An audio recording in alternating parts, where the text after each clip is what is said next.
नमस्कार. आता मधुभाऊ विचार करत असतात मला जाऊन ना हे सगळं आता रविराज किल्लेदारांना सांगावंच लागेल. त्यांची मुलगी नवी कशी आहे हे सगळं त्यांना सांगावं लागेल. म्हणून मधुभाऊ हे किल्लेदारांच्या घरी येतात. आता मधुभाऊंना बघून प्रतिमा म्हणते, मधुभाऊ तुम्ही कशी काय इथे आलात? तेव्हा मधुभाऊ म्हणतात, मला रविराज सरांना भेटायचं आहे. तेव्हा प्रतिमा म्हणते, हो या ना, बसताना मी बोलावते त्यांना. आणि ती रविराजला हाक मारते. आता रविराज किल्लेदार म्हणतात, मधुभाऊ तुम्ही इथे? मधुभाऊ म्हणतात, हो मला तुमच्याशी खूप महत्वाची गोष्ट बोलायची आहे. तेव्हा लगेच रविराज म्हणतो, बोला ना, काय बोलायचे आहे? अहो तन्वीच्या बॅग मध्ये सायलीचा फोटो आहे लहानपणीचा. तेव्हा रविराज म्हणतो, तुम्हाला कसं माहित? मधुभाऊ म्हणतात, त्या दिवशी मी बघितला होता तिच्या बॅगमध्ये, त्यामुळे मला माहित आहे. आणि मी जेव्हा परत बघायला गेलो, परत सायलीचा फोटो तीच बॅगेतून काढायला गेलो, तेव्हा तिथे नव्हता. तिने तो गायब केला होता, लपवला होता. मग तुम्ही सांगा, सायलीचा फोटो हिच्या बेमध्ये काय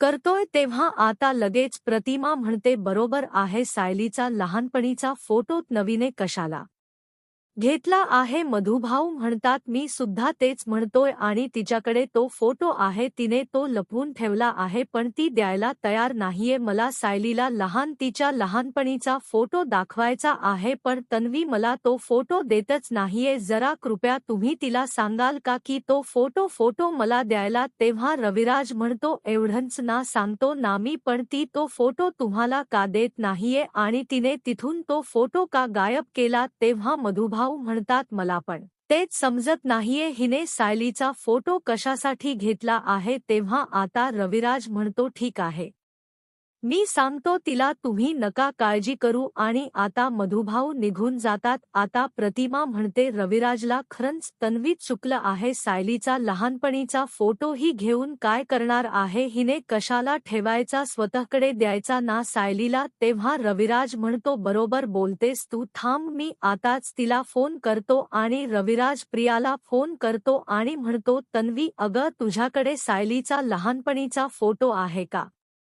आता मात्र प्रिया घाबरते आणि म्हणते, या किल्लेदारला कसं समजलं बाबा? तुम्हाला कसं समजलं असं प्रिया विचारते. तेव्हा रविराज म्हणतो, ते महत्वाचं नाहीये, पण तू मला सांग, सायलीचा तुझ्याकडे लहानपणीचा फोटो आहे का? आणि तो आहे तर तू का ठेवला आहेस? प्रिया मनात विचार करते, नक्कीच या म्हाताऱ्याने काहीतरी पिन मारली असणार, म्हातारा गेला असेल आमच्या घरी. नाही, म्हातारा कशाला जाईल, पण मया किल्लेदारला समजलं कसं? असा प्रिया विचार करते. रविराज म्हणतो, तन्वी मी काय बोलतोय, तुझ्याकडे लहानपणीचा सायलीचा फोटो आहे का? आता प्रिया हणते, नाही हो बाबा, ती सायलीचा लहानपणीचा फोटो मी का ठेवू माझ्याकडे, आणि नाहीये तो माझ्याकडे. तेव्हा रविराज म्हणतो, तन्वी खोट बोलू नकोस, मधुभाऊनी तुझ्या बॅग मध्ये तो फोटो बघितला होता आणि आता तो फोटो तिथे नाहीये, म्हणजे तूच गायब केला असणार.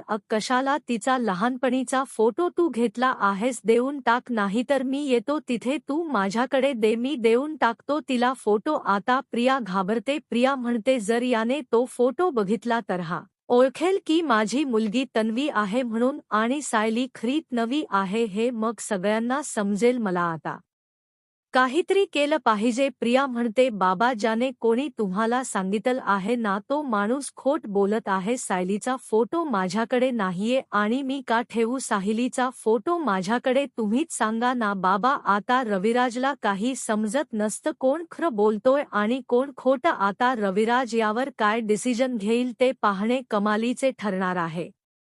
असेच मालिकांचे नवनवीन अपडेट पाहण्यासाठी व्हिडिओला लाईक आणि चॅनलला सबस्क्राईब करायला विसरू नका.